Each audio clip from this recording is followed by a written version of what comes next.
Hey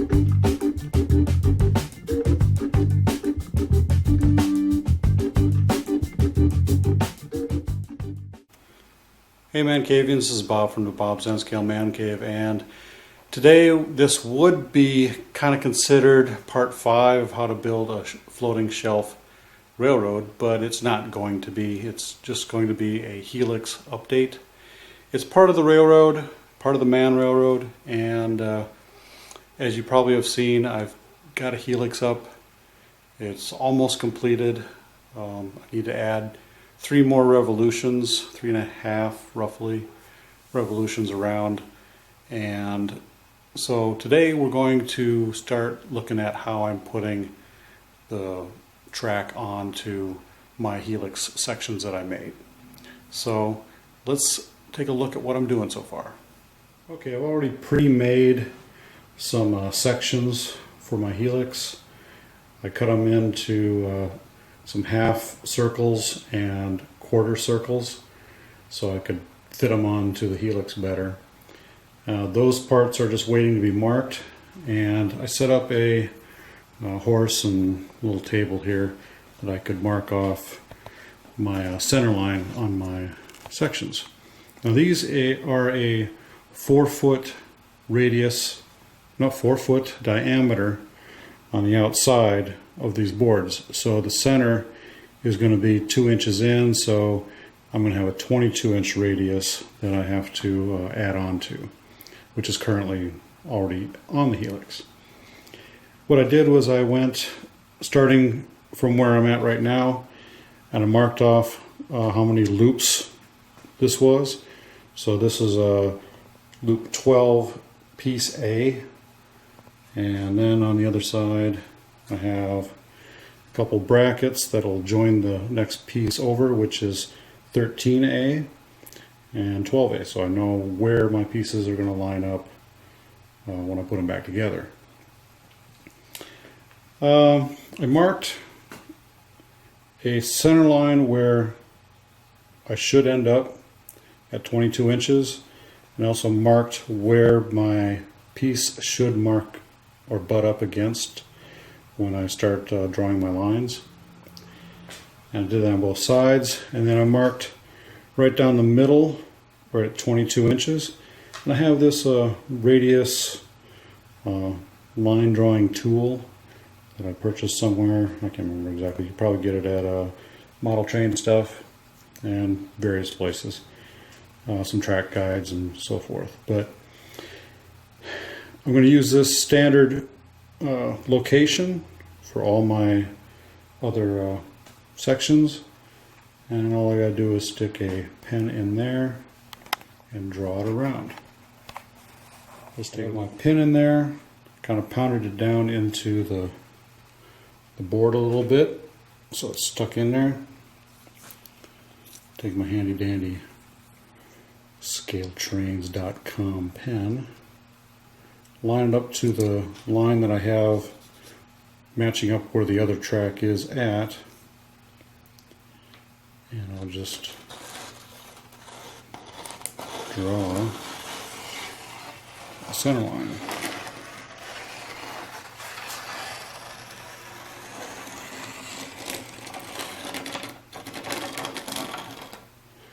That'll match up, hopefully, to this other line over here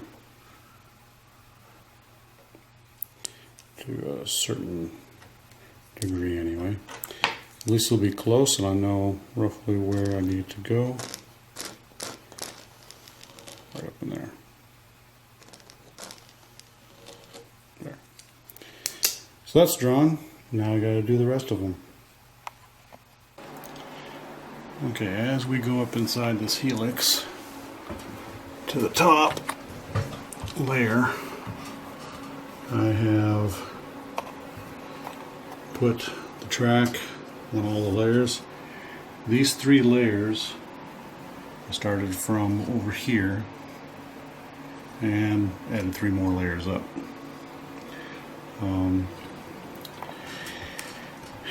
I wasn't too confident with sliding the rails inside the next piece of flex track, So I decided just to put the rail joiners on and solder them in place. It works, and I'm happy with it, and that's all that really matters right now. And plus, it runs, and it'll be fine. I also soldered in some extra feeder wires on each layer, on this side and the opposite side, just like Troy had the previous ones done. And it comes all the way over to here. This is the end of the Helix at the moment. I have another section that I need to hook up here after I get all these blocks of wood glued in place. I have braces that go on the front of this, just like these back ones. And I'm going to go around and glue in the outside bracing first, one layer at a time. Or maybe, actually probably a couple layers at a time. I can probably go through there and do that. But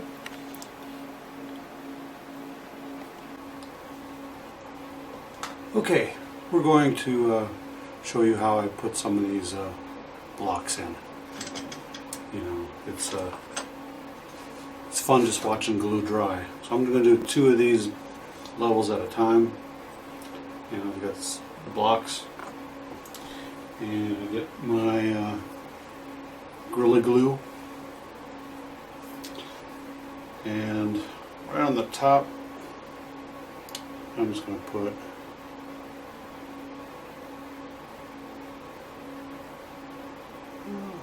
about that much glue.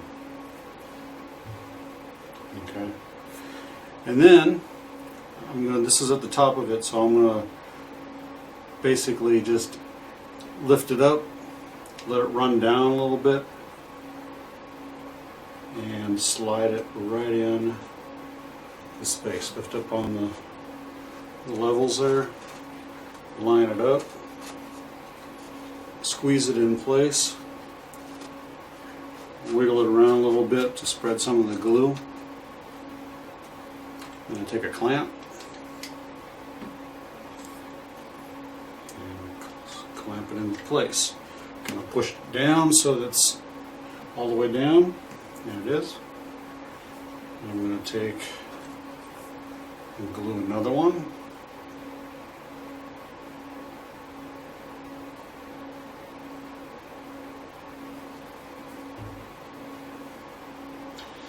Now you can do this one layer at a time. I'm just doing 2 at a time to kind of speed things up. I'll let it run down a little bit. Spreads out. I want to get it down there and stuck there before it really hits the bottom of the board.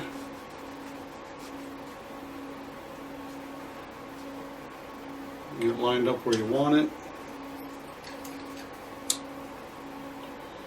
Put the clamp on it.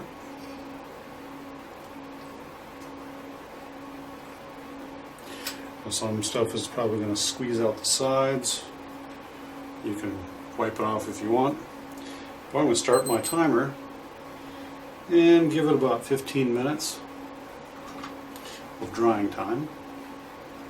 The Gorilla Glue is pretty fast.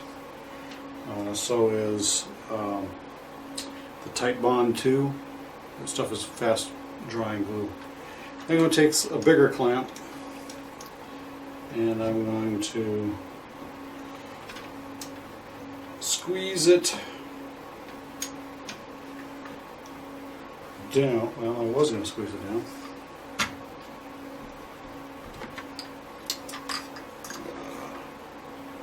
Put it up there.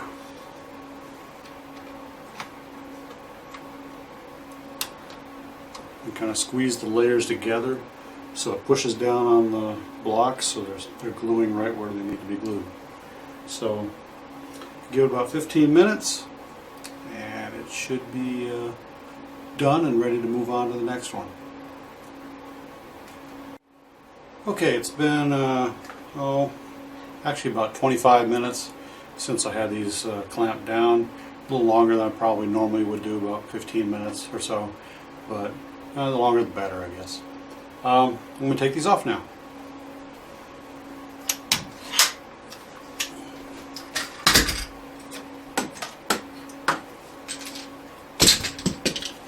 And as you can see, pretty tight. So time to move on to the next section.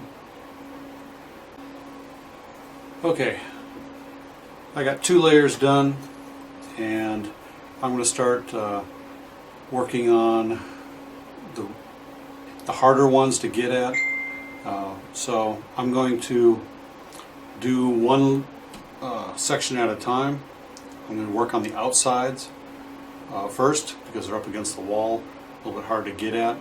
Once I get all the outside ones lined up and glued down, because the board kind of angles in toward the center a little bit, just kind of naturally because of the way the wood goes. So I'm going to get the outside ones done and then work on the inside.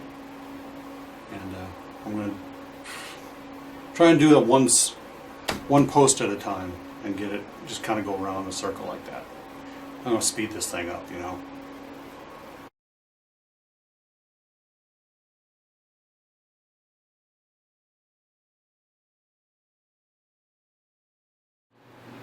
Well, since my last clip, I have pretty much finished this Helix. It is all wired up. It is operational. I have put on this outside loop right over here and connected it up to the main line. I also have the servos connected and running on this section here to flip the Y. So let's take a look.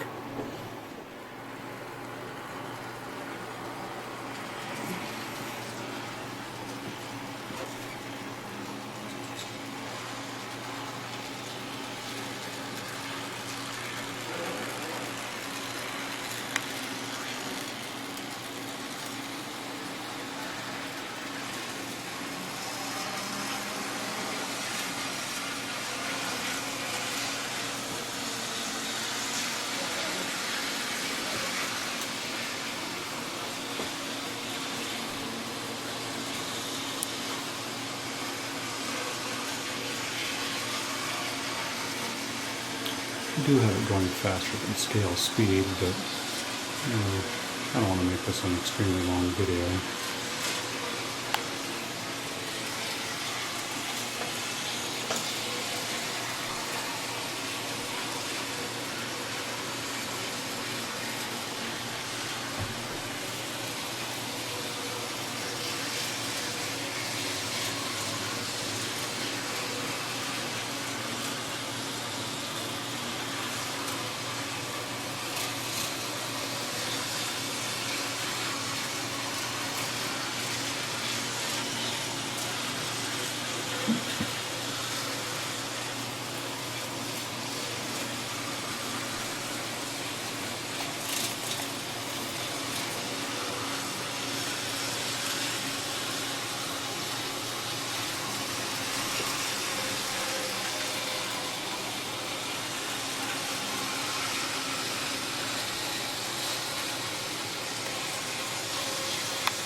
Okay, let's show the switch operation.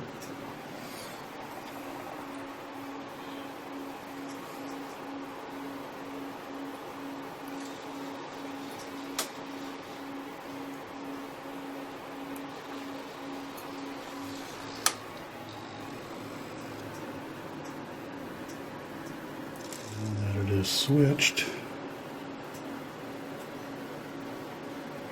to the right. We're going to go off to the right.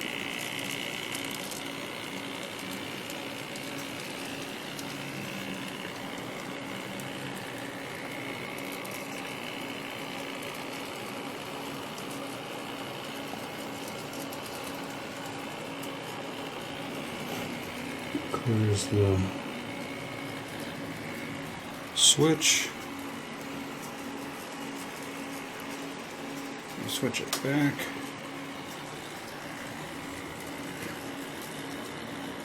And the train is going to go take a loop around the outside loop into the other bedrooms and come back into the man cave.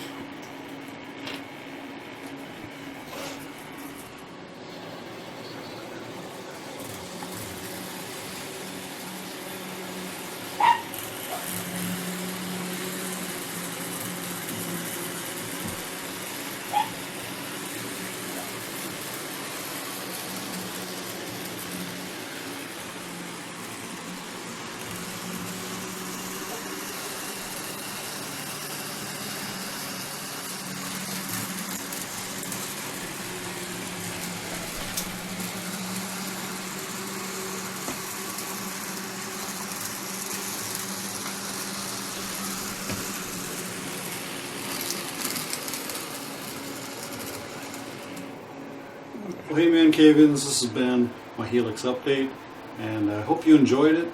It took a while to create. I should have been making part 5 of how to build a floating shelf railroad, but I had to get the Helix put in. I had to get that all figured out and worked out before I started tearing apart and creating the part 5 for this railroad, because I do have to do a lot of new work on this one. So if you like what you saw, want to see part 5, get notified when it comes out, click up here and subscribe. Or you can also like my Facebook page and my Google Plus page, and follow me on Twitter by clicking on the links down below. So till next time, ManCavians, happy model railroading, stay off the tracks. Bye. Say goodbye. Because she's shy. Bye.